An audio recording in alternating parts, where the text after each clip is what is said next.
Suamiku berpikir dia penguasa langit saat mengusirku dari jet itu. Dia tidak tahu, akulah pemilik sayap yang dia tumpangi. Satu telepon dariku mengubah arogansinya menjadi jeritan ketakutan yang paling memuaskan. Hari ini, dia belajar siapa bos sebenarnya. Sebelum ceritanya dimulai, silakan tulis di kolom komentar dari daerah mana saja teman-teman yang menonton cerita ini. Jangan lupa like dan subscribe agar channel ini bisa semakin berkembang dan bisa mempersembahkan cerita yang lebih menarik lagi. Suara tamparan itu masih berdenging di telingaku, bukan karena sakit di pipi, tapi karena rasa tidak percaya yang membuncah di dada. Tas tanganku yang berisi barang-barang sederhana, dompet tua, ponsel retak, dan tisu, melayang di udara sebelum jatuh berantakan di dekat pintu keluar kabin pesawat. Isinya berhamburan di atas karpet bludru abu-abu yang harganya mungkin setara dengan gaji tahunan karyawan biasa. Turun dari pesawat ini, atau kau akan kubuat menyesal saat pesawat ini sudah terbang. Suara Rangga, suamiku, menggelegar memenuhi kabin jet pribadi yang mewah itu. Wajahnya merah padam, urat-urat lehernya menonjol, dan matanya menatapku dengan kebencian yang begitu murni, seolah aku adalah kotoran yang menempel di sepatu mahalnya. Aku berdiri mematung, menatap pria yang sudah 2 tahun ini tidur di sampingku. Pria yang dulu berjanji akan melindungiku, kini berdiri angkuh dengan setelan jas Armani yang licin, satu tangannya menunjuk arah pintu pesawat yang terbuka, sementara tangan lainnya memegang gelas kristal berisi champagne. Di sebelahnya, duduk seorang wanita dengan gaun merah menyala yang sangat ketat, memperlihatkan lekuk tubuhnya dengan provokatif. Bella, wanita yang selama ini diperkenalkan Rangga sebagai sekretaris pribadinya. Bella tertawa kecil, suara tawanya terdengar seperti gesekan garpu di piring keramik. Dia menyilangkan kakinya yang jenjang, menatapku dengan tatapan meremehkan yang begitu menyakitkan. Aduh, Rangga, sayang sudahlah. Jangan buang energimu untuk berteriak pada pembantu seperti dia. Usir saja cepat, kita kan mau take off. Nanti kita terlambat sampai di Bali, ucap Bella dengan nada manja yang dibuat-buat, sambil mengelus lengan Rangga. Rangga menoleh pada Bella, dan wajahnya yang tadi garang seketika melunak. Kau benar, sayang. Dia memang cuma benalu, pengganggu suasana. Lalu dia kembali menatapku, tatapannya kembali tajam. Kau dengar itu, Clarissa? Turun. Aku muak melihat wajahmu yang menyedihkan itu. Kau pikir kau pantas duduk di kursi kulit Italia ini? Kau pikir kau pantas terbang bersamaku dan kolega-kolega pentingku? Aku menarik napas panjang, mencoba menahan gejolak di dada. Rangga, aku istrimu. Kau membawaku ke sini karena bilang kita akan merayakan ulang tahun pernikahan. Kenapa sekarang ada dia? Dan kenapa kau mengusirku? Tanyaku, suaraku terdengar tenang, jauh lebih tenang dari yang kuduga. Rangga tertawa keras. Tawa yang diikuti oleh Bella dan bahkan Dion, pilot yang berdiri di dekat kokpit, ikut tersenyum sinis. Dion, pilot yang sudah kusogok dengan gaji tinggi secara diam-diam lewat perusahaan cangkang, ternyata memilih berpihak pada bos yang terlihat di mata, bukan pemilik aslinya. Ulang tahun pernikahan, cibir Rangga. Clarissa, kau ini polos atau bodoh? Aku membawamu ke sini cuma untuk membawakan koper-koper kami sampai ke bandara. Tugasmu selesai. Sekarang, aku mau menikmati liburan dengan wanita yang selevel denganku, bukan wanita kampung yang cuma beruntung karena aku nikahi sepertimu. Lihat dirimu. Bajumu murahan, tidak ada selera. Kau merusak pemandangan di jet pribadiku. Jet pribadiku. Kata-kata itu terngiang di kepalaku. Ada rasa geli yang aneh saat mendengarnya. Rangga begitu yakin bahwa benda metal raksasa yang berkilauan ini adalah miliknya. Dia begitu yakin karena dialah yang menandatangani surat sewanya, dialah yang dipanggil Tuan oleh para kru, dan dialah yang duduk di kursi utama. Dia tidak pernah tahu, tidak pernah mau tahu, siapa nama yang tertulis di sertifikat kepemilikan asli pesawat ini. Dia tidak pernah memperhatikan logo kecil, CA Holdings, yang terukir samar di sandaran kursi tempat dia duduk. CA Clarissa Ayunda. Namaku. Jadi, kau benar-benar mengusirku? Tanyaku sekali lagi, memastikan. Aku ingin dia mengatakannya dengan jelas. Aku ingin ini menjadi paku terakhir di peti mati pernikahanku. Ya, turun sekarang atau kuseret kau keluar. Bentak Rangga, Kali ini dia maju selangkah, seolah hendak memukulku lagi. Jangan sampai aku panggil keamanan untuk melemparmu seperti sampah. Aku menunduk, memungut tas tanganku yang tergeletak. Aku memasukkan kembali ponsel dan dompetku dengan gerakan lambat. Bella mendengus tidak sabar. Lama sekali sih. Cepat dong.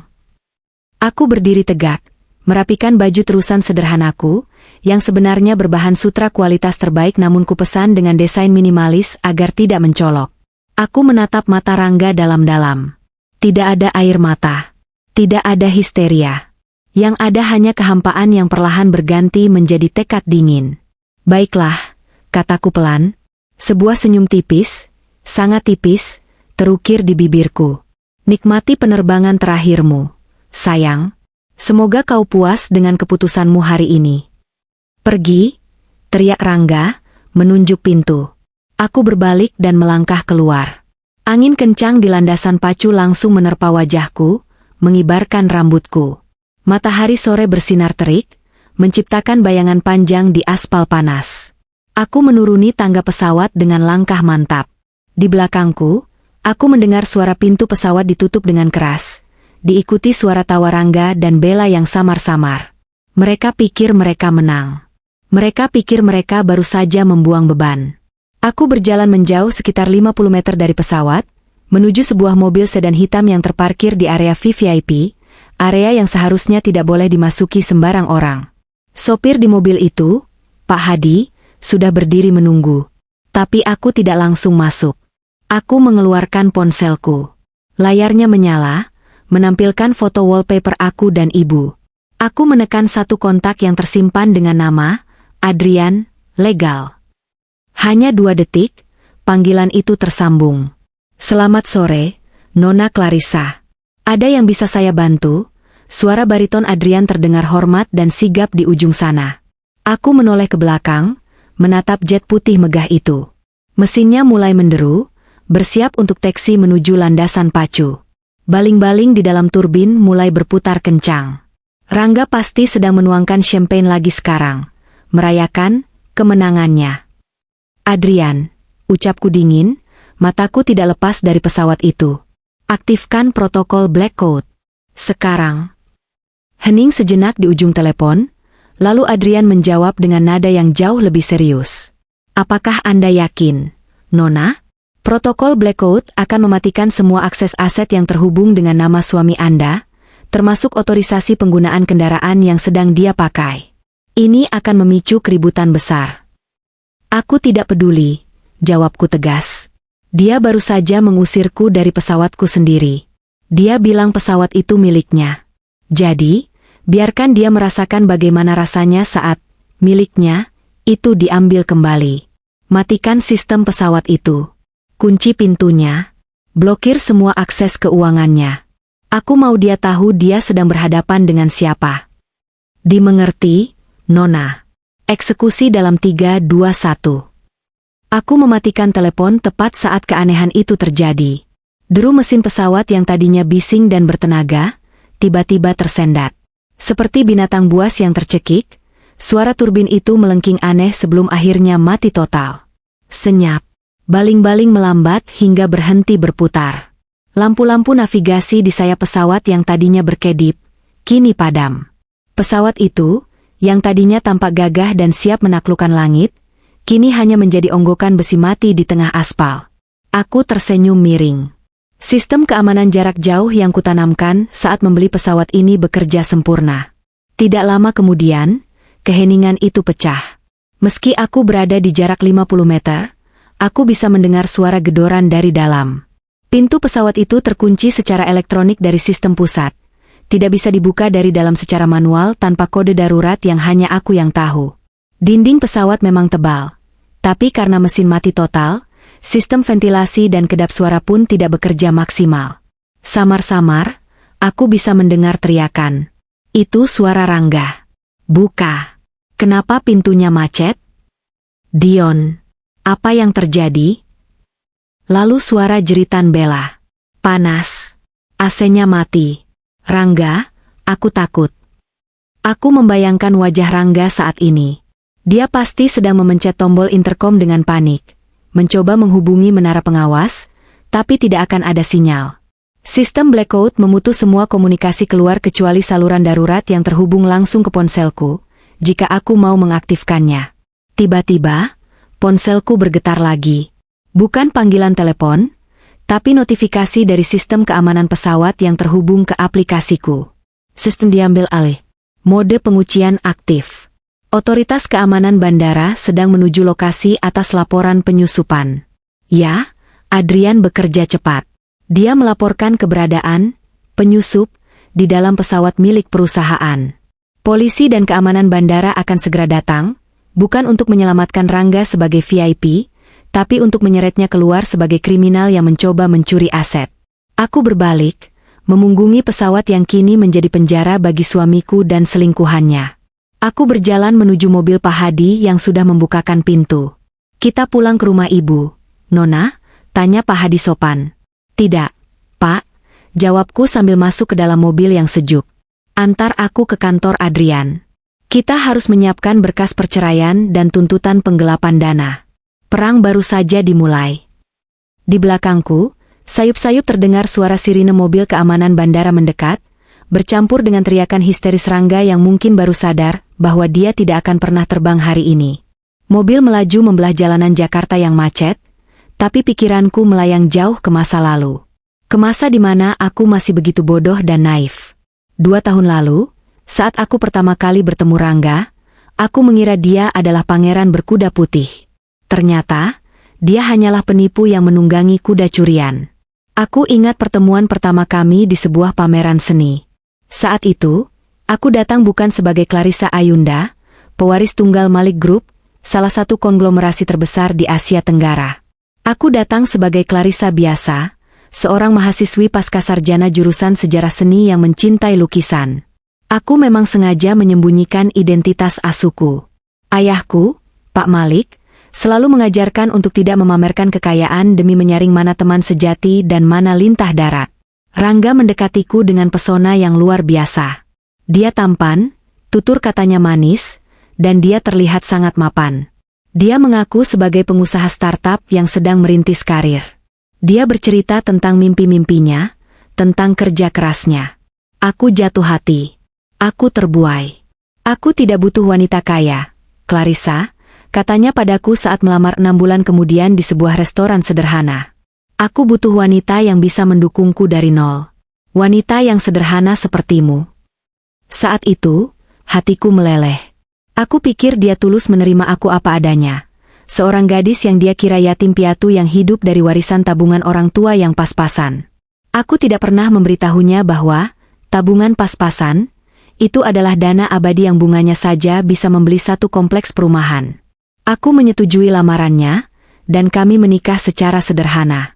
Hanya ada aku, dia, dan beberapa saksi. Ibu dan ayahku tidak datang karena mereka sedang berobat di luar negeri, dan sejujurnya, ayah tidak pernah setuju dengan pilihanku. "Hati-hati, nak, mata pemuda itu tidak jujur," kata ayah lewat video call waktu itu. Aku marah pada ayah dan membela Rangga mati-matian. Betapa bodohnya aku. Kebohongan itu mulai tercium 6 bulan setelah pernikahan. Malam itu, Rangga pulang dengan wajah kusut. Dia bilang perusahaannya butuh suntikan dana segar, atau dia akan bangkrut. Dia menangis di pangkuanku, memohon bantuan. "Aku tahu kau punya sertifikat tanah warisan nenekmu di Bogor, kan, sayang?" tanyanya dengan mata memelas. "Itu satu-satunya harapan kita. Pinjamkan padaku untuk jaminan bank. Aku janji, dalam 3 bulan akan kulunasi dan sertifikat itu kembali padamu." Tanah di Bogor itu memang ada, tapi itu bukan warisan nenek. Itu salah satu aset properti yang kubeli iseng-iseng pakai uang jajan. Karena kasihan dan cinta, aku menyerahkan sertifikat itu. Aku menandatangani surat kuasa yang dia sodorkan tanpa membacanya dengan teliti. Sejak saat itu, Rangga berubah. Uang dari hasil pinjaman itu membuatnya merasa jadi raja. Dia mulai membeli mobil mewah, pakaian bermerek, dan sering pulang malam. Setiap aku bertanya tentang bisnisnya, dia akan marah. "Kamu itu tidak tahu apa-apa soal bisnis. Diam saja di rumah dan urus dapur," bentaknya suatu malam. Itu bentakan pertamanya. Aku terkejut, tapi aku memaafkannya karena berpikir dia sedang stres. Tapi puncaknya terjadi 1 bulan yang lalu.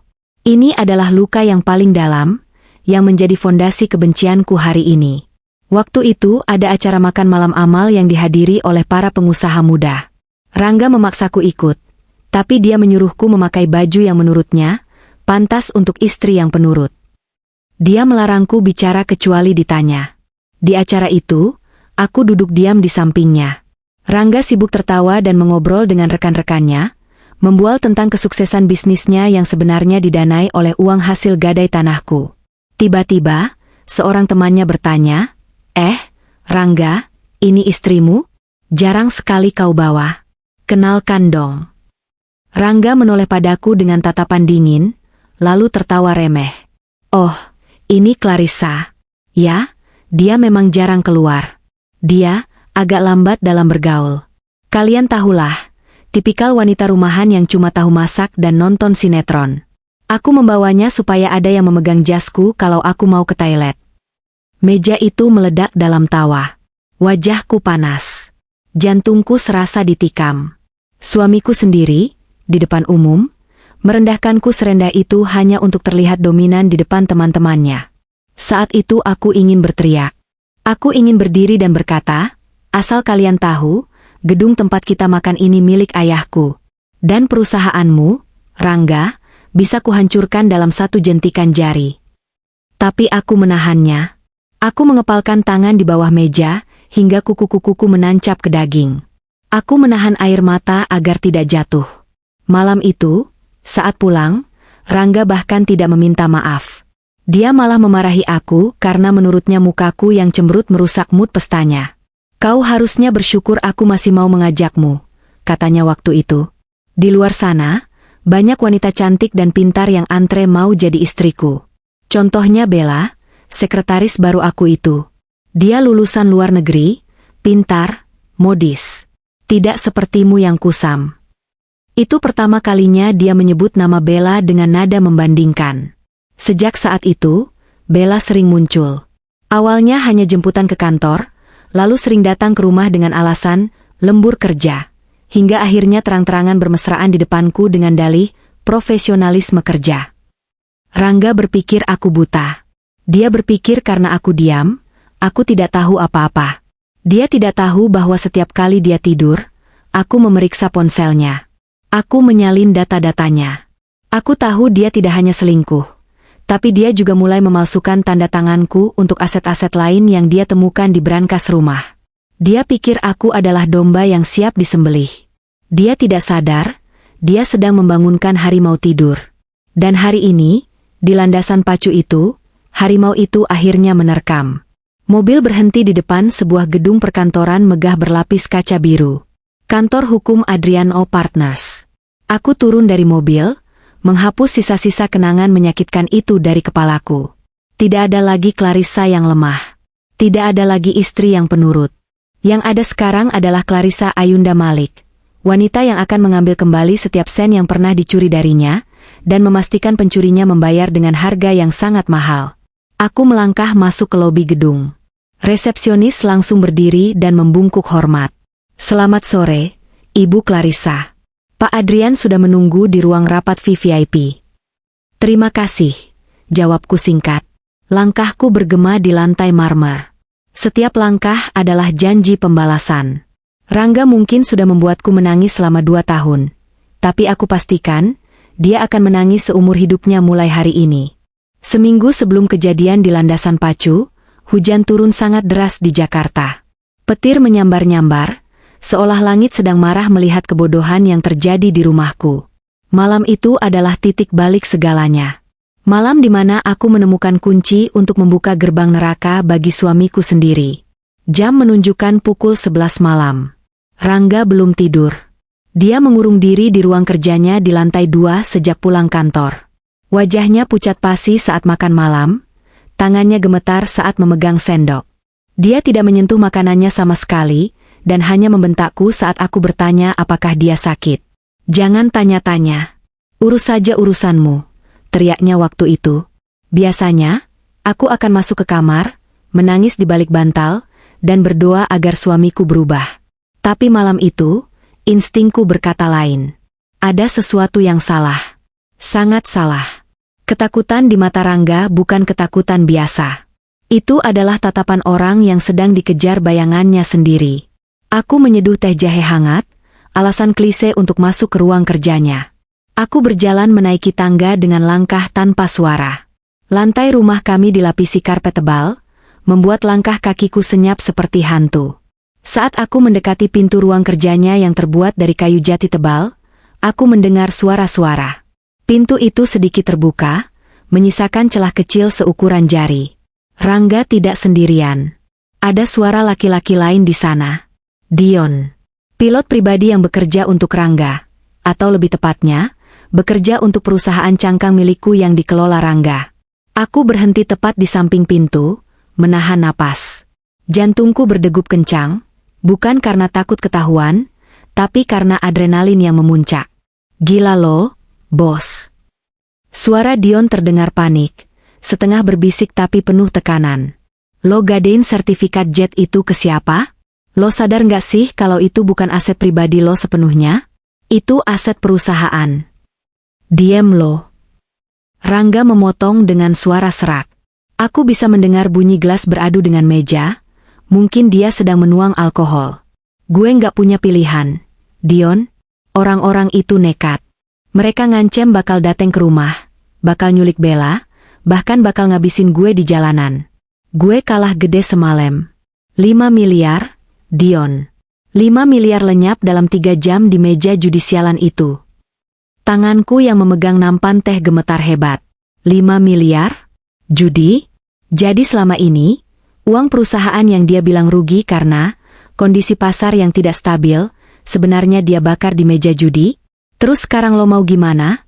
Tanya Dion lagi, suaranya terdengar frustrasi. Lo malsuin tanda tangan istri lo lagi buat surat kuasa jual beli itu? Kalau ketahuan, kita berdua bisa busuk di penjara, bos. Hening sejenak. Aku mendekatkan telingaku ke celah pintu. Clarissa itu bodoh, ucap Rangga. Nada suaranya berubah, dari panik menjadi meremehkan yang menjijikan. Dia nggak bakal tahu. Dia cuma tahu tanda tangan kalau disuruh. Lagian, jet itu cuma jaminan sementara. Begitu proyek fiktif di Kalimantan cair bulan depan, gue tebus lagi suratnya. Masalahnya bukan cuma istri lo, sela Dion. Masalahnya investor utama. Si Pak Malik itu, gue denger desas-desus, Pak Malik itu orangnya nggak main-main. Dia punya koneksi ke militer, ke polisi, bahkan ke dunia bawah tanah. Kalau dia tahu lo gelapin dana investasi dia buat nutup utang judi, lo nggak cuma di penjara, Rangga. Lo bisa hilang. Tinggal nama. Mendengar nama, Pak Malik, disebut, aku hampir tersedak ludahku sendiri. Mereka membicarakan ayahku. Mereka membicarakan Pak Malik seolah-olah dia adalah monster mafia yang haus darah. Ironi yang luar biasa. Ayahku memang tegas dan punya banyak koneksi, tapi dia adalah pria tua yang suka berkebun dan memelihara ikan koi. Namun, reputasi bisnis ayah yang tanpa ampun pada pengkhianat rupanya sudah menjadi legenda urban yang menakutkan bagi orang-orang seperti Rangga. Aku mengintip lewat celah pintu. Rangga duduk di kursi kerjanya, rambutnya acak-acakan, kemejanya terbuka kancing atasnya. Wajahnya dipenuhi keringat dingin. Dia terlihat seperti tikus yang terpojok. Itu yang gue takutin, Dion. Suara Rangga bergetar hebat. Dia menunduk, menjambak rambutnya sendiri. Gue takut miskin.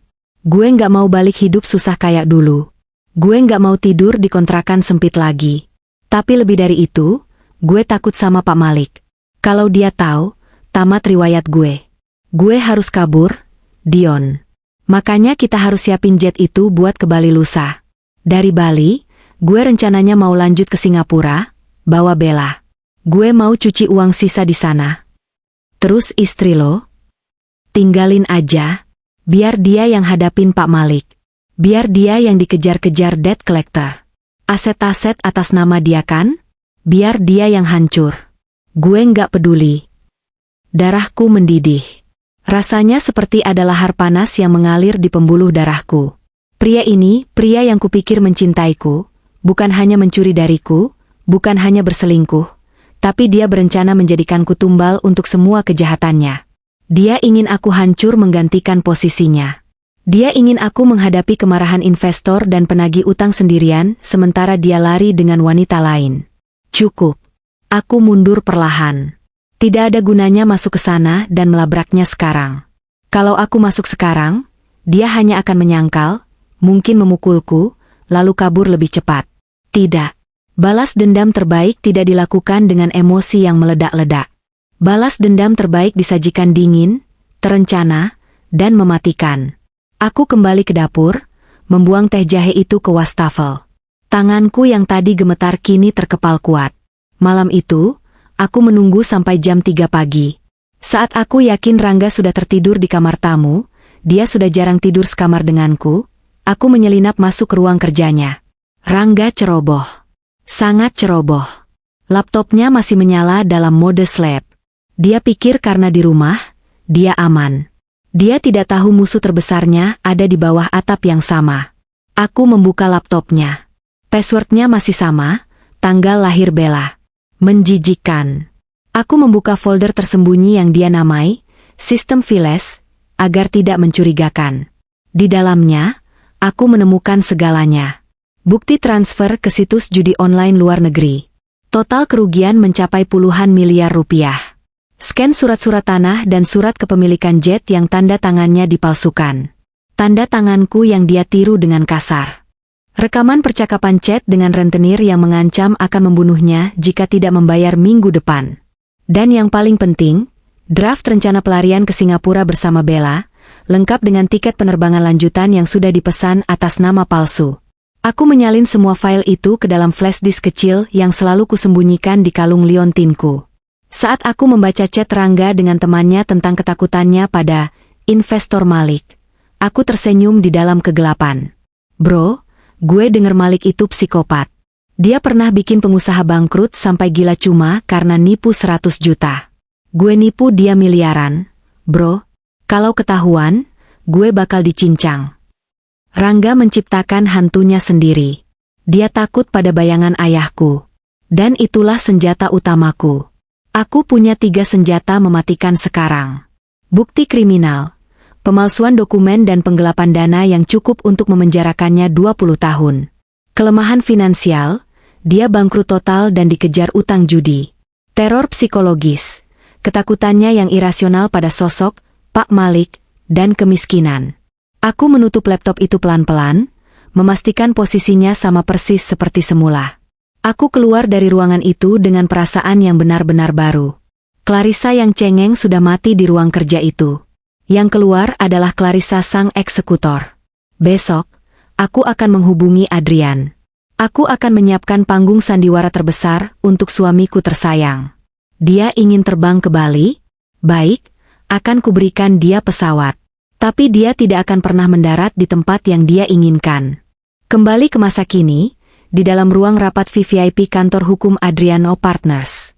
AC ruangan ini sangat dingin, tapi tidak sedingin hatiku saat ini. Aku duduk di ujung meja panjang yang terbuat dari marmer hitam, memandang pemandangan kota Jakarta dari lantai 40. Di depanku, Adrian sedang meneliti tumpukan dokumen yang kuberikan, hasil salinan dari laptop Rangga dan rekaman percakapan yang kudapat dari penyadap suara yang kupasang di mobil Rangga 3 hari lalu. Adrian, pengacara kepercayaan keluarga kami yang sudah mengabdi sejak zaman kakekku, menggelengkan kepalanya berkali-kali. Wajahnya yang biasanya kaku dan profesional, kini menampakkan kemarahan yang tertahan. Ini gila, Nona Clarissa, gumam Adrian sambil meletakkan lembaran bukti transfer judi itu. Saya tahu suami Anda tidak kompeten, tapi saya tidak menyangka dia senekat ini. Dia menggadaikan hampir 40% aset likuid perusahaan cangkang yang Anda percayakan padanya. Dan pemalsuan tanda tangan ini sangat kasar. Kita bisa memenjarakannya malam ini juga. Tidak, potongku cepat. Penjara terlalu mudah buat dia, Adrian. Aku memutar kursi, menatap Adrian tajam. Kalau kita laporkan dia sekarang, dia hanya akan ditangkap polisi, masuk sel, lalu mungkin mencoba menyuap jalan keluarnya dengan sisa uang simpanannya, kalau masih ada. Atau lebih buruk, dia akan melarikan diri sebelum polisi datang. Aku tidak mau itu. Lalu apa rencana Anda, Nona? Aku berdiri, berjalan menuju papan tulis kaca di dinding. Aku mengambil spidol merah. Rangga punya ketakutan terbesar, menjadi miskin dan dipermalukan. Dia punya ego setinggi langit. Dia merasa dia adalah raja dunia karena berhasil membodohi aku dan mendapatkan fasilitas mewah. Aku ingin menghancurkan ilusi itu tepat di saat dia merasa paling tinggi. Aku menuliskan satu kata di papan tulis, langit. Besok adalah hari ulang tahun pernikahan kami yang kedua. Dia sudah merencanakan perjalanan ke Bali menggunakan jet pribadi perusahaan. Dia bilang itu hadiah untukku, padahal aku tahu dia akan membawa Bella dan berencana membuangku di tengah jalan atau sekadar menjadikan aku koper berjalan. Jelasku. Adrian mengernyit. Anda akan ikut naik pesawat itu? Ya, aku akan ikut. Aku akan membiarkan dia memperlakukanku seperti sampah. Aku akan membiarkan dia mengusirku, karena aku tahu dia pasti akan melakukannya. Dia ingin pamer pada Bella. Dia ingin menunjukkan kekuasaannya. Aku menoleh pada Adrian. Saat dia mengusirku, itu adalah sinyalnya. Saat itulah jebakan kita aktif. Aku kembali duduk dan mulai menjabarkan rencanaku secara rinci. Adrian, aku butuh kamu menyiapkan beberapa hal. Pertama, hubungi tim IT keamanan penerbangan. Aku mau akses penuh ke sistem remote jet itu. Namanya, protokol Black Code. Saat aku beri kode, matikan semua sistem pesawat itu. Kunci mereka di dalam. Matikan AC. Biarkan mereka terpanggang sebentar dalam ketakutan. Adrian mencatat dengan cepat di tabletnya. Dimengerti. Otoritas sudah saya pegang sebagai kuasa hukum pemilik asli. Kedua, lanjutku, siapkan berkas-berkas asli kepemilikan perusahaan. Buka selubung, CEA Holdings. Selama ini Rangga mengira CEA Holdings adalah perusahaan asing yang bodoh yang menunjuknya jadi direktur. Tunjukkan padanya bahwa CEA adalah Clarissa Ayunda. Siapkan surat pemecatan. Siapkan bukti utang-utangnya. Ketiga, dan ini yang paling penting, aku mencondongkan tubuh ke depan. Hubungi ayah. Adrian berhenti menulis. Dia menatapku terkejut. Tuan Besar, Anda yakin mau melibatkan beliau? Tuan Besar sudah lama ingin turun tangan membereskan suami Anda dengan caranya sendiri. Katakan pada ayah, aku butuh dia hadir. Bukan sebagai penyelamat, tapi sebagai hantu. Rangga takut setengah mati pada sosok investor Malik. Aku mau ayah datang tepat saat Rangga sudah hancur mentalnya di pesawat itu. Aku mau Rangga melihat siapa sebenarnya mertua yang selama ini dia hina. Adrian tersenyum tipis. Senyum yang menyiratkan rasa hormat. Tuan Besar pasti akan sangat senang mendengar ini. Beliau sudah menunggu momen ini selama 2 tahun. Aku kembali menatap dokumen-dokumen di meja. Ada foto Rangga dan Bella yang sedang tertawa di sebuah klub malam, dibeli pakai uangku. Ada bukti booking hotel mewah di Bali, dibeli pakai uangku. Satu lagi, Adrian, tambahkan. Pastikan media ada di sana. Bukan media gosip murahan, tapi media bisnis dan kriminal. Aku mau penangkapan ini disiarkan. Aku mau semua rekan bisnis yang dulu menertawakanku saat makan malam itu melihat Rangga diseret polisi. Aku mau wajahnya terpampang di halaman depan sebagai penipu kelas kakap. Dan Bella? Tanya Adrian. Ah, Bella. Aku tersenyum dingin. Untuk wanita itu, aku punya rencana khusus. Dia pikir dia akan jadi nyonya besar. Cari tahu siapa ayah biologis bayi yang dia kandung. Aku tahu dia hamil, dan aku tahu dari tanggalnya, itu bukan anak Rangga. Rangga mandul, Adrian. Itu rahasia medis yang Rangga sendiri tidak tahu, karena dia terlalu sombong untuk periksa ke dokter. Aku mengetahuinya saat kami program hamil setahun lalu tapi dia menolak melihat hasilnya. Adrian tampak terkejut, lalu tertawa kecil. Itu kejam sekali, Nona. Sangat brilian. Mereka yang memulainya, Adrian. Aku hanya mengakhirinya. Kami menghabiskan 2 jam berikutnya mematangkan rencana. Kami mengatur waktu yang tepat, posisi tim keamanan, hingga naskah dialog yang akan diucapkan Adrian lewat pengeras suara pesawat untuk meneror Rangga. Semua sudah siap. Senjata sudah dikokang. Bukti sudah lengkap. Saat aku keluar dari kantor Adrian sore itu, matahari sudah mulai terbenam. Langit Jakarta berwarna jingga kemerahan, seolah menyeratkan darah dan api. Besok, Rangga akan mengajakku ke bandara. Dia akan berpikir dia sedang menuju surga duniawi bersama selingkuhannya. Dia tidak tahu, dia sedang berjalan sukarela menuju tempat eksekusinya sendiri. Aku meraba ponsel di saku tasku. Ada pesan masuk dari Rangga. Rangga, besok dandan yang cantik. Jangan bikin malu. Kita berangkat jam 3 sore. Jangan telat. Aku membalasnya dengan singkat. Aku, tentu, sayang. Aku tidak sabar. Ya, aku benar-benar tidak sabar. Tidak sabar melihat wajah angku itu berubah menjadi topeng ketakutan.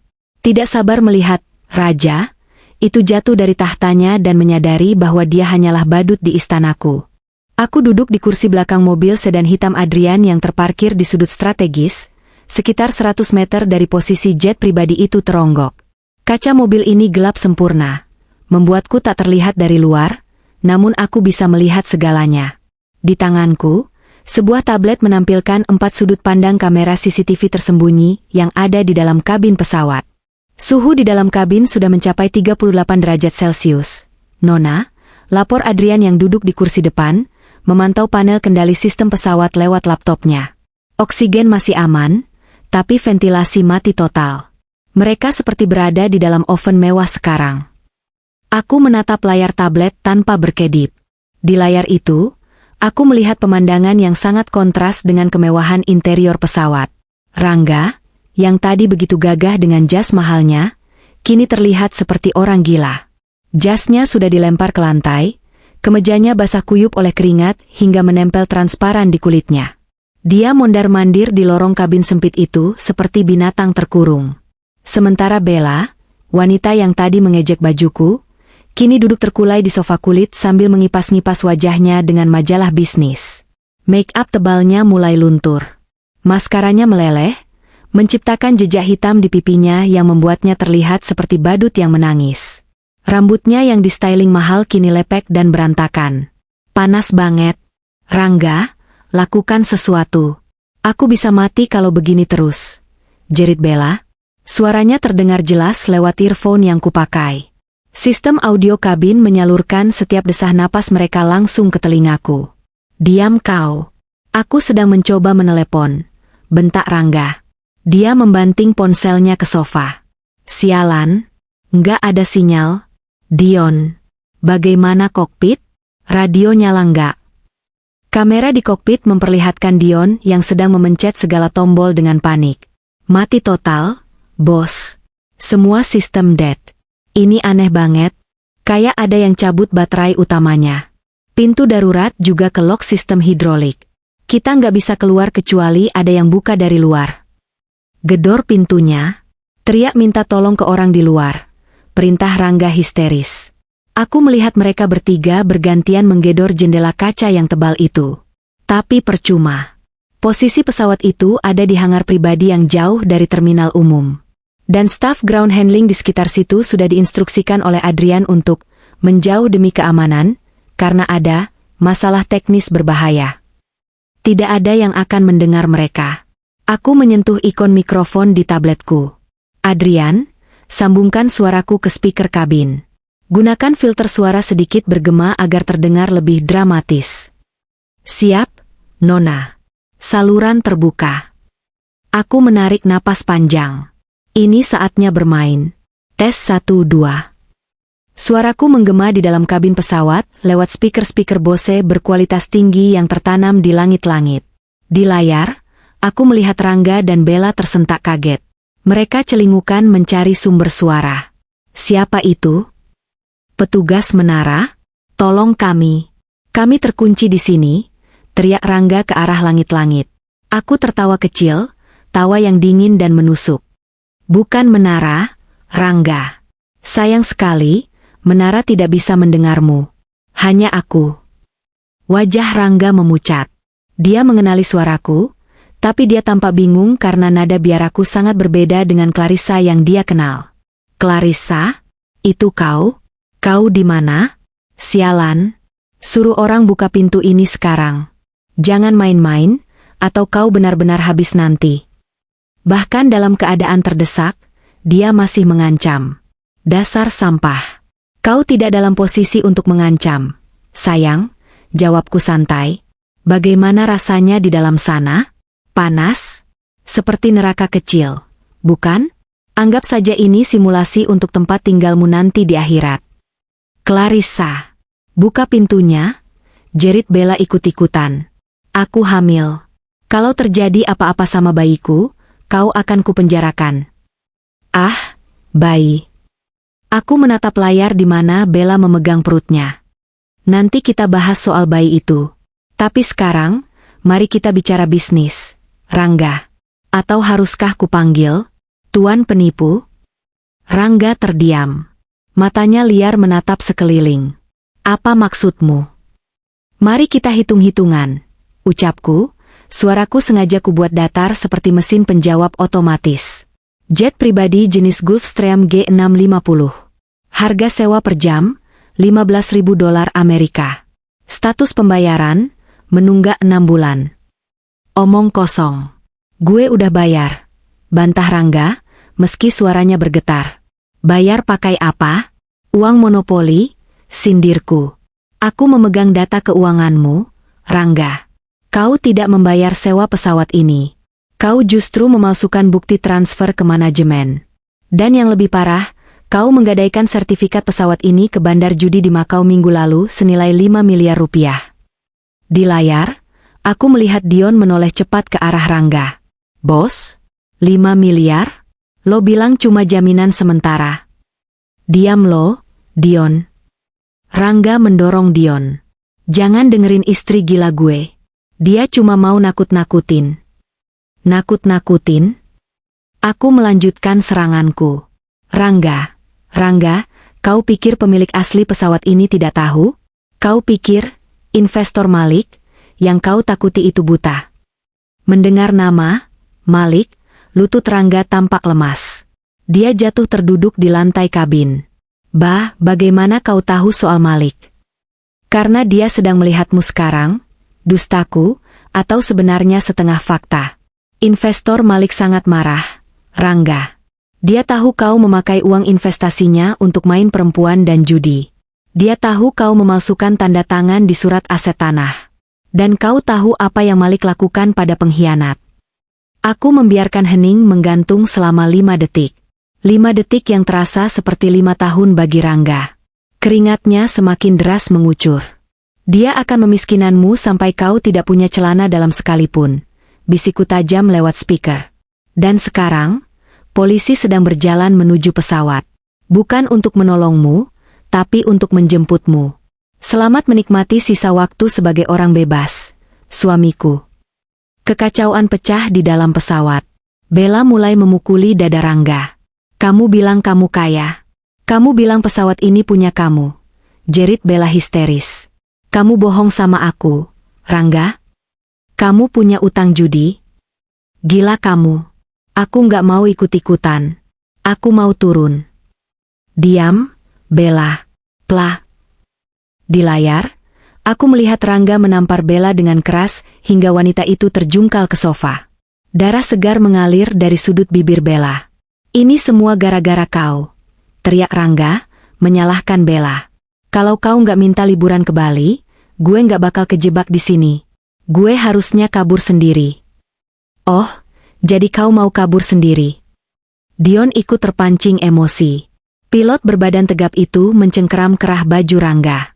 Gue udah pertaruhin lisensi terbang gue buat lo, dan lo mau ninggalin gue. Balikin duit sogokan gue yang belum lunas. Lepasin gue, Dion. Mereka bertiga mulai saling serang.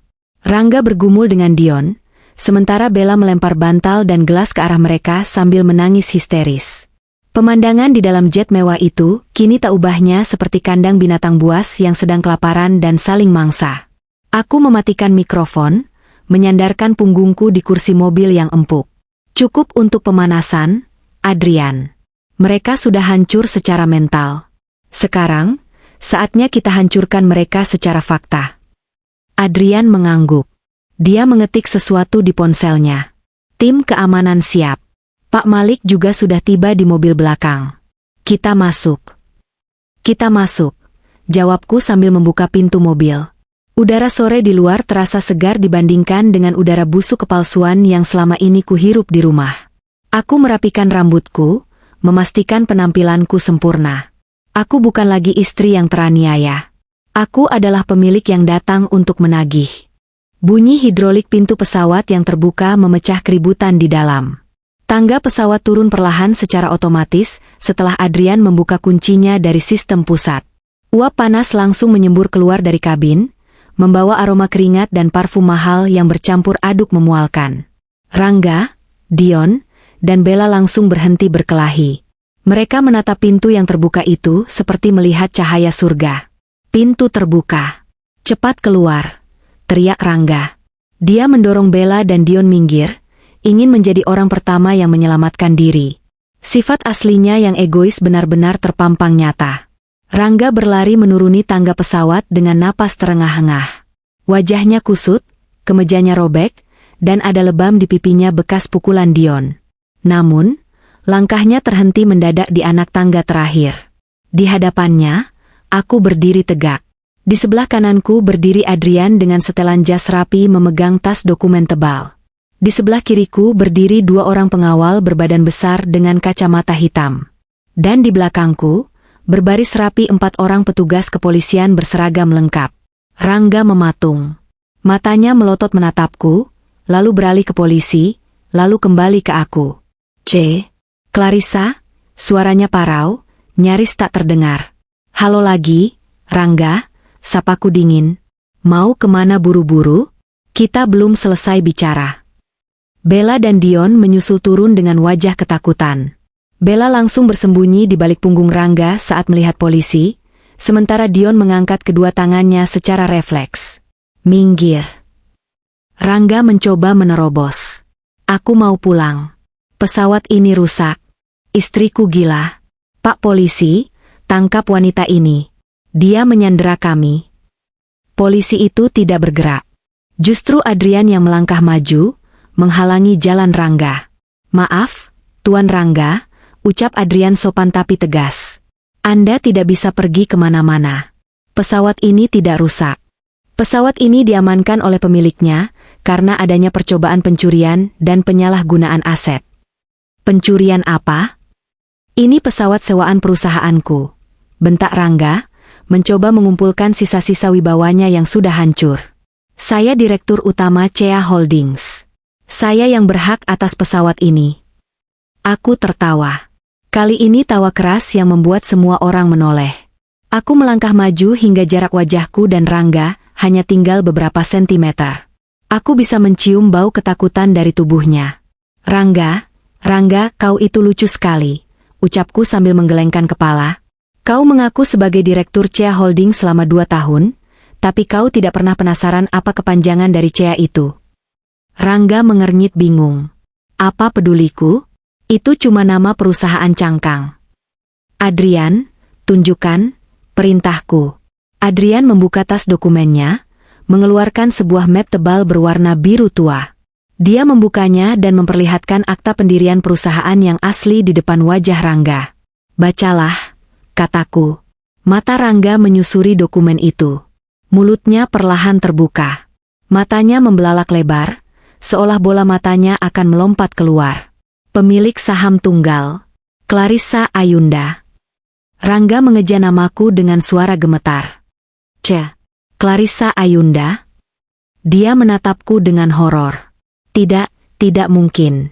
Kau bilang kau cuma punya warisan tanah. Kau bilang kau yatim piatu yang gak ngerti bisnis. Aku memang punya warisan tanah, tapi aku tidak pernah bilang itu satu-satunya. Jawabku tenang. Dan soal yatim piatu? Itu asumsimu sendiri karena aku jarang membahas orang tuaku. Aku membiarkanmu berpikir begitu untuk melihat apakah kau tulus mencintaiku. Ternyata, kau hanya mencintai uangku. Dan bodohnya, kau bahkan tidak sadar bahwa uang yang kau curi, uang yang kau pakai untuk foya-foya dengan pelacur ini. Aku menunjuk Bella, adalah uangku. Bella membelalak. Apa?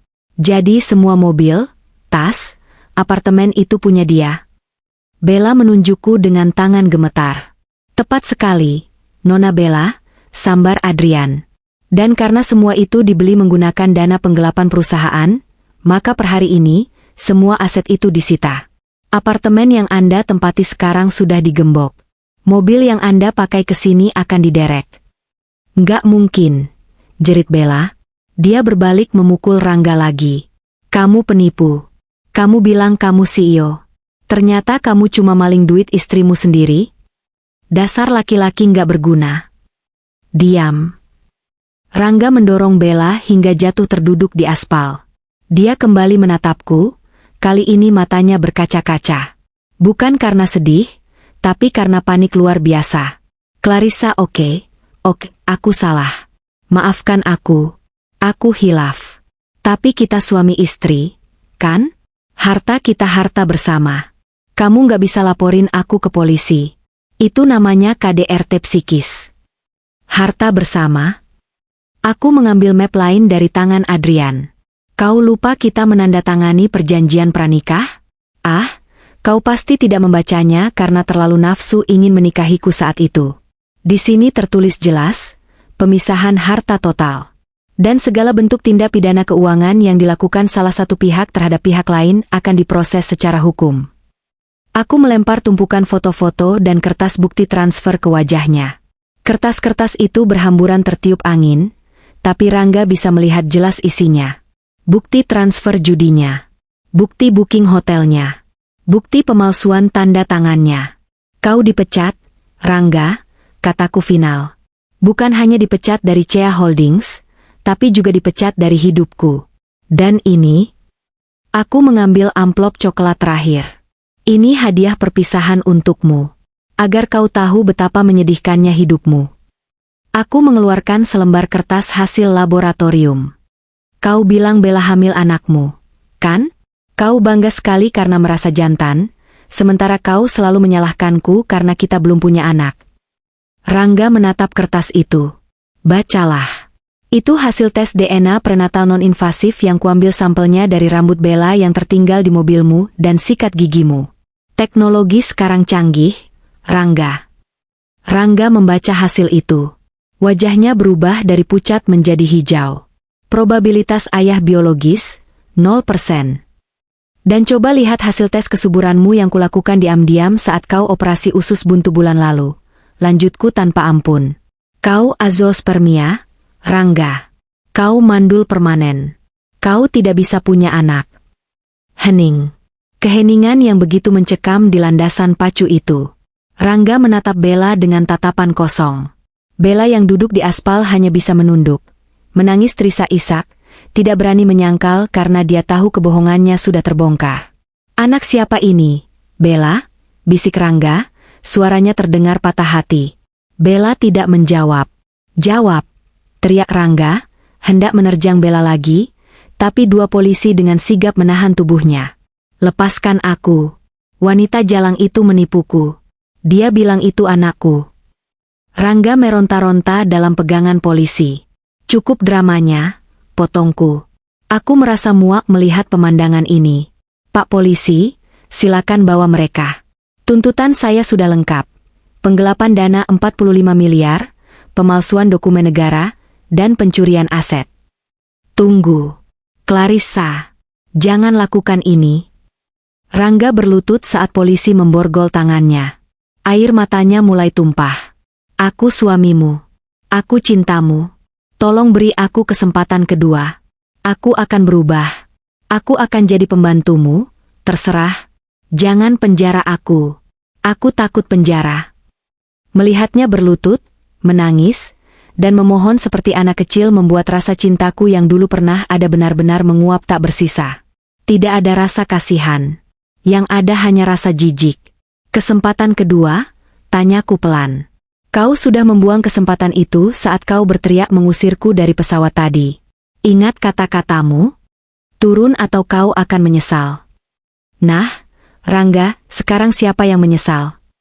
Clarissa, tolong. Bawa dia pergi, perintahku pada polisi. Saat polisi menyeret Rangga yang meronta-ronta dan Bella yang menangis histeris menuju mobil patroli, sebuah mobil Rolls-Royce Phantom hitam meluncur pelan dan berhenti tepat di sampingku. Kaca belakangnya turun perlahan. Rangga yang sedang diseret sempat menoleh. Matanya membelalak saat melihat sosok pria tua berwibawa yang duduk di dalam mobil itu. Itu. Rangga tergagap. Ayahku, Pak Malik, menurunkan kacamata hitamnya sedikit. Dia menatap Rangga dengan tatapan yang bisa membekukan air mendidih. Dia tidak berkata apa-apa. Dia hanya membuat gerakan tangan, potong leher, perlahan sambil tersenyum tipis. Rangga menjerit. Jeritan ketakutan murni. Dia akhirnya sadar bahwa investor misterius yang dia takuti setengah mati adalah mertuanya sendiri. Kakinya lemas hingga dia harus diseret sepenuhnya oleh polisi masuk ke dalam mobil. Mobil patroli itu pergi membawa sampah-sampah masa laluku. Kerja bagus, Nak. Suara ayah terdengar dari dalam mobil. Cara yang elegan untuk membuang sampah. Aku tersenyum pada ayah. Senyum tulus pertamaku hari ini. Terima kasih, Ayah. Tapi ini belum selesai. Masih ada pertunjukan terakhir untuk publik. Aku menoleh ke Adrian. Siapkan konferensi pers besok pagi. Judulnya, Pembersihan Internal CEA Holdings dan Penunjukan CEO Baru. Aku akan naik tahta di atas puing-puing kehancuran Rangga. Adrian mengangguk hormat. Siap laksanakan, Nona CEO. Aku menatap langit sore yang kini mulai gelap. Bintang-bintang mulai bermunculan. Langit ini milikku lagi. Dan kali ini, tidak akan ada yang bisa mengusirku turun. Perjalanan dari bandara menuju kawasan elit Pondok Indah terasa begitu panjang. Namun setiap detiknya ku nikmati dengan detak jantung yang stabil. Di luar jendela mobil, Jakarta yang kelam seolah menyembunyikan ribuan rahasia. Tapi malam ini, satu rahasia besar telah terbongkar. Rangga sudah habis. Kini giliran akar-akar benalu yang selama ini menggerogoti hidupku di rumah itu. Ibu mertuaku, Bu Ratna, dan kedua adik iparku, Siska dan Tina. Adrian duduk di kursi depan, sesekali menerima telepon dari tim forensik aset. Semua sudah siap di lokasi, Nona. Tim penyitaan dari bank dan kepolisian sudah standby di titik kumpul, menunggu aba-aba Anda. Bagus, jawabku pelan. Pastikan media juga ada di sana. Aku ingin wajah-wajah sombong itu terekam dengan jelas saat mereka diseret keluar. Mobil kami berhenti di ujung jalan, sekitar 50 meter dari gerbang rumah mewah bergaya Mediterania yang selama ini ditinggali Rangga dan keluarganya dengan penuh keangkuhan. Dari kejauhan, rumah itu tampak benderang. Lampu kristal di ruang tengah menyala terang, memancarkan aura pesta yang meriah. Aku turun dari mobil, meminta Adrian dan tim menunggu isyaratku. Aku ingin masuk sendirian terlebih dahulu. Aku ingin melihat wajah mereka saat mereka masih merasa di atas awan, sebelum aku menjatuhkan mereka ke dasar jurang. Langkah kakiku beradu dengan paving blok halaman. Suara musik dangdut koplo dengan volume maksimal terdengar menghentak-hentak hingga keluar pagar. Terdengar gelak tawa perempuan-perempuan yang sangat kuhafal. Mereka sedang bersenang-senang. Mungkin merayakan kepergianku dan Rangga, berpikir bahwa mereka sekarang adalah penguasa tunggal di istana ini. Aku membuka pintu utama yang tidak terkunci. Pemandangan di depanku sungguh menjijikkan. Ruang tamu yang biasanya kurawat dengan api kini berantakan. Bungkus makanan cepat saji berserakan di atas meja marmer Italia. Botol-botol wine mahal milik ayah, yang dicuri Rangga dari gudang penyimpanan, sudah terbuka dan isinya tumpah menodai karpet Persia berwarna krem. Di tengah ruangan, Bu Ratna sedang berdiri memegang microphone, bergoyang mengikuti irama lagu dengan mata setengah terpejam, wajahnya memerah karena alkohol. Di sofa, Siska dan Tina sedang sibuk membuka-buka kotak perhiasanku yang mereka ambil paksa dari kamar tidur utama. Wah, kalung berlian ini gila banget kilaunya. SIS. Seru Tina sambil mencoba kalung itu di lehernya. Mbak Clarissa bego banget ninggalin barang semewah ini. Kalau aku jadi dia, udah aku bawa kabur. Halah, dia kan kampungan, sahut Siska sambil tertawa, mulutnya penuh dengan kue nastar. Dia mana ngerti barang branded. Paling dia pikir ini kaca biasa. Mas Rangga emang pinter banget bisa ngibulin istrinya buat beliin kita ginian. Darahku mendidih, tapi aku menahannya. Aku berjalan perlahan masuk ke tengah ruangan, lalu dengan tenang mengambil remote sistem audio yang tergeletak di meja. Klik. Musik mati seketika. Keheningan yang tiba-tiba itu terasa menusuk telinga. Bu Ratna yang masih dalam posisi bergoyang membuka matanya. Saat dia melihatku berdiri di sana, wajahnya berubah drastis. Dari ekspresi euforia mabuk menjadi tatapan jijik dan kaget. Loh, kok kamu sudah pulang? Bu Ratna menurunkan mikrofonnya kasar. Mana Rangga? Bukannya kalian baru berangkat tadi sore? Jangan bilang kamu bikin ulah lagi sampai anakku membatalkan liburannya. Siska dan Tina langsung menyembunyikan kotak perhiasan itu di balik bantal sofa, meski gerakan mereka sangat canggung dan jelas terlihat. Ngapain kamu balik, Mbak? Tanya Tina ketus. Ganggu orang lagi seneng-seneng aja. Mas Rangga mana? Kok kamu pulang sendiri naik taksi ya pasti? Hahaha, kasihan banget ditinggal di jalan. Aku menatap mereka satu persatu. Tatapan yang selama 2 tahun ini selalu kutundukkan, kini kutajamkan setajam pisau bedah. Aku berjalan mendekati sofa, mengambil toples kristal berisi kue yang sedang dipangku Siska, lalu menjatuhkannya ke lantai. Prang! Pecahan kristal dan remah kue berserakan. Mereka tersentak kaget. Heh! Kamu gila ya? Teriak Siska, berdiri menantangku. Itu toples mahal. Kalau Mas Rangga tahu kamu ngerusakin barangnya, habis kamu. Barang Rangga? Tanyaku dengan suara rendah namun dingin. Sejak kapan rumah ini dan isinya jadi milik Rangga?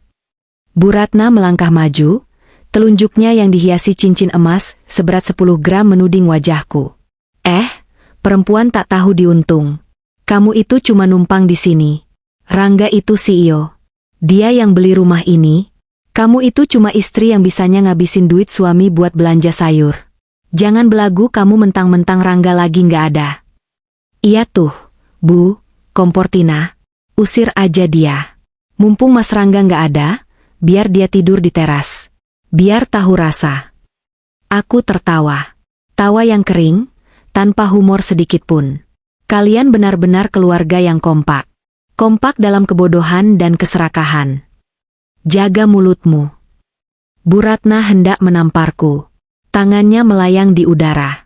Namun, sebelum tangan kasar itu menyentuh pipiku, aku menangkap pergelangan tangannya. Aku meremasnya kuat, menyalurkan kemarahan yang sudah kupendam bertahun-tahun. Bu Ratna menjerit kesakitan. Lepas? Sakit? Dasar anak durhaka. Aku menghempaskan tangannya. Dengar baik-baik, Nyonya Ratna. Pesta kalian sudah selesai. Rangga tidak akan pulang malam ini. Dan dia tidak akan pulang untuk waktu yang sangat lama. Maksudmu apa? Jangan nyumpahin suami sendiri. Bentak Siska. Rangga ditangkap. Kataku datar.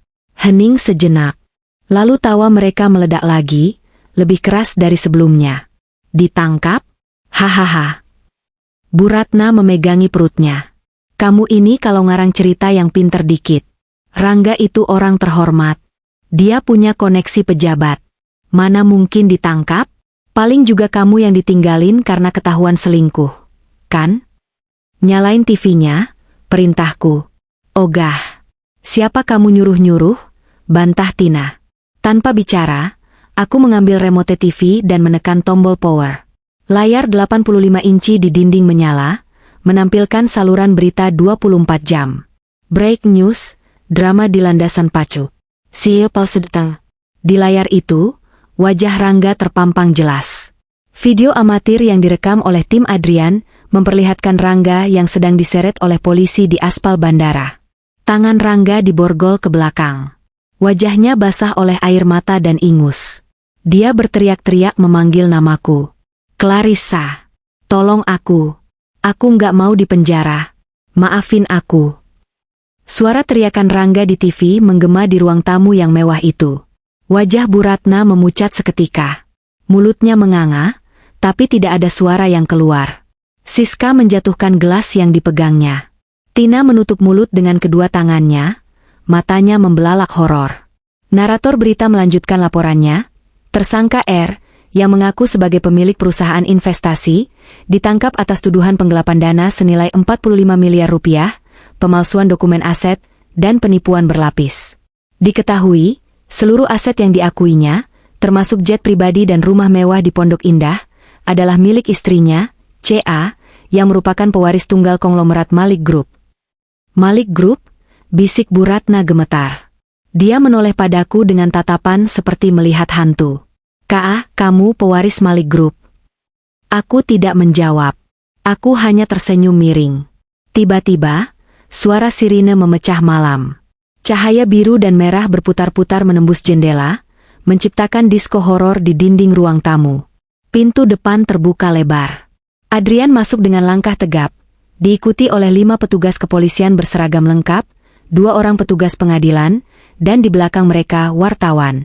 Puluhan kilat kamera langsung menyambar-nyambar, memotret ekspresi ketakutan keluarga Rangga.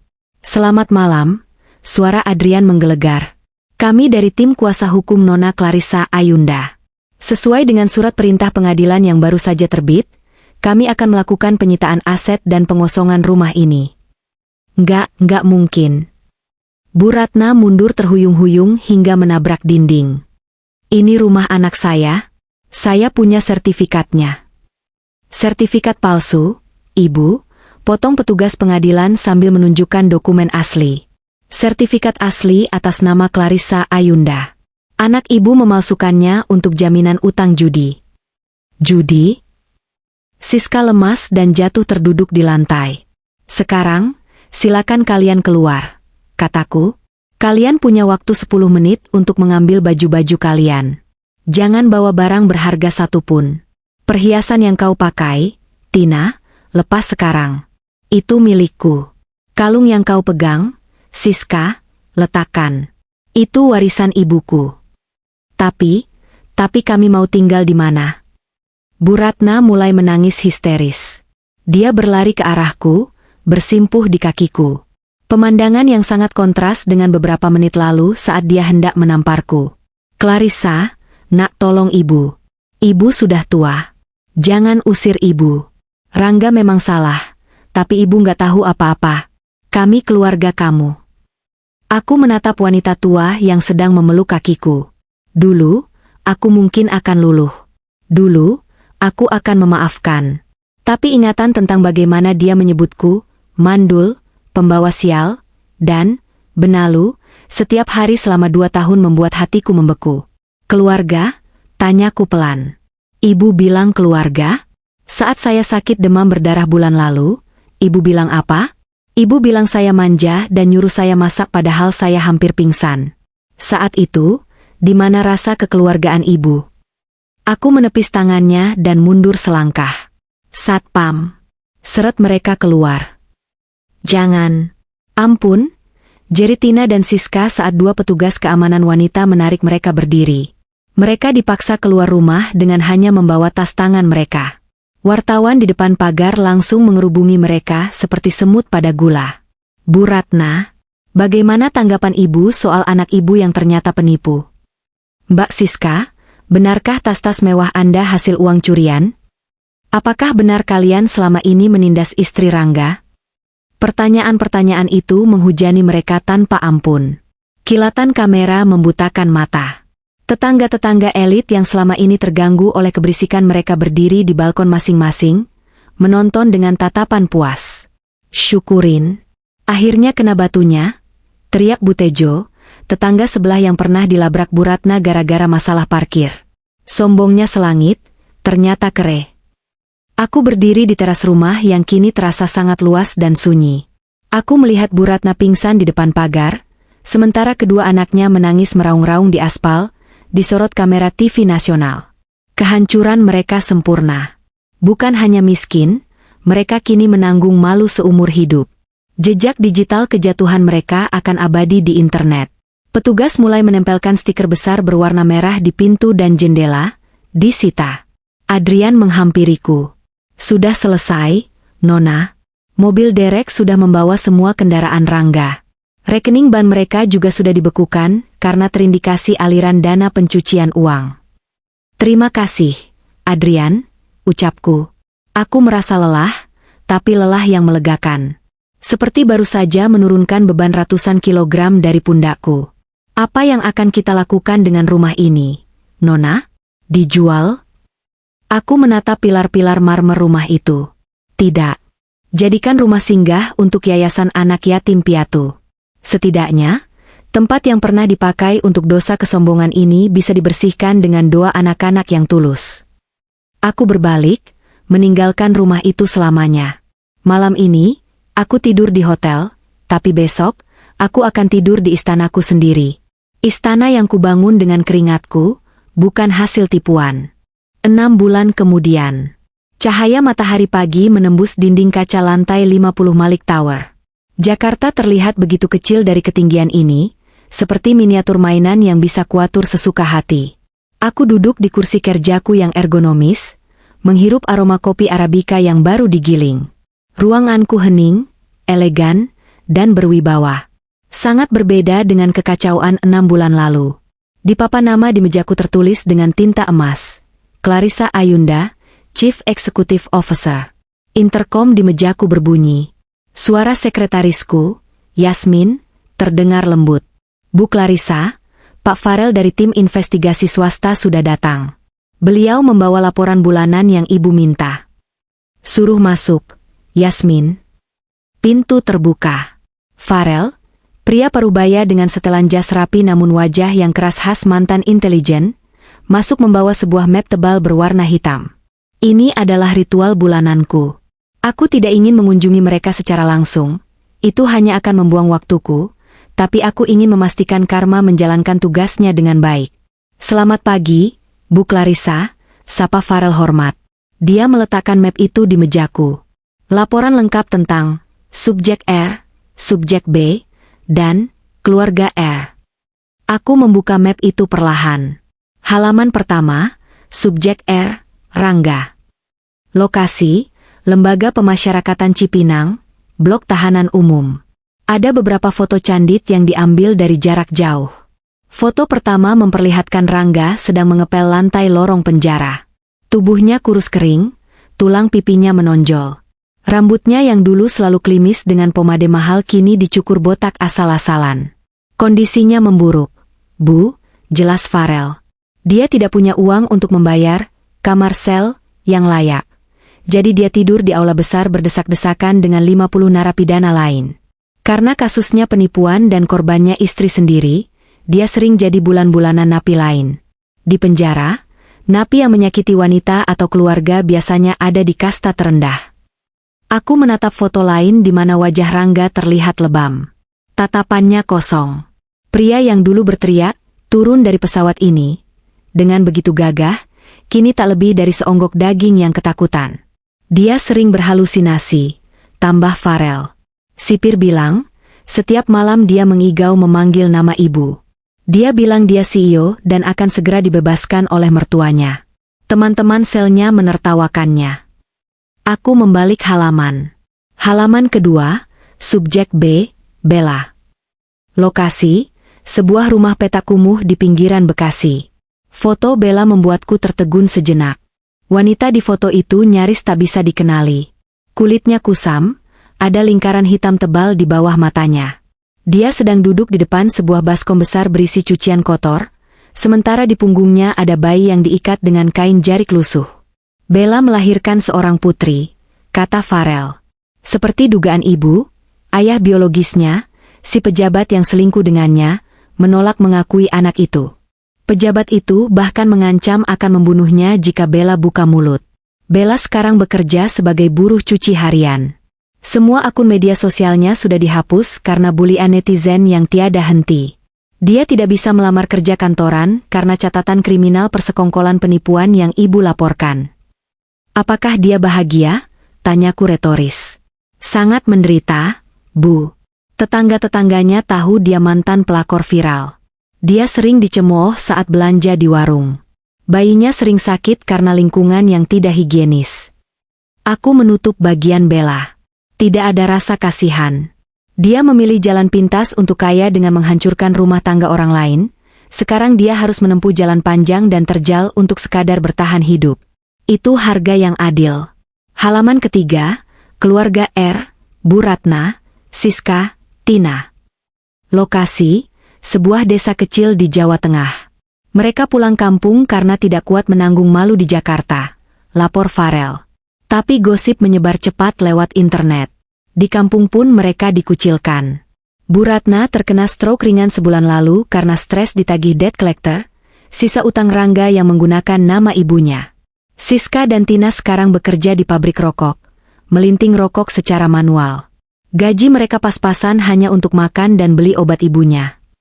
Foto memperlihatkan Siska dan Tina yang duduk di lantai pabrik yang kotor, wajah mereka lelah dan penuh debu tembakau. Tangan mereka yang dulu sibuk memilih tas Hermes kini kasar dan kotor. Aku menutup map itu dan menghela napas panjang. Kepuasan ini bukan jenis kepuasan yang meledak-ledak, melainkan kepuasan yang tenang. Dunia telah kembali seimbang. Terima kasih, Farel.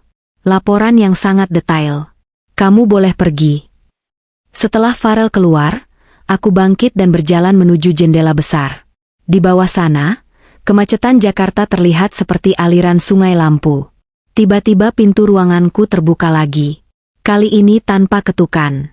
Hanya satu orang yang berani masuk tanpa mengetuk di kantor ini.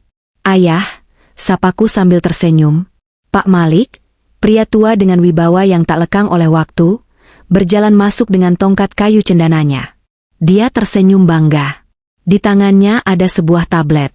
Kamu sudah lihat berita saham hari ini, Clarissa? Tanya ayah. Naik 15% sejak peluncuran proyek energi baru kita. Jawabku. Ayah mengangguk, lalu duduk di sofa.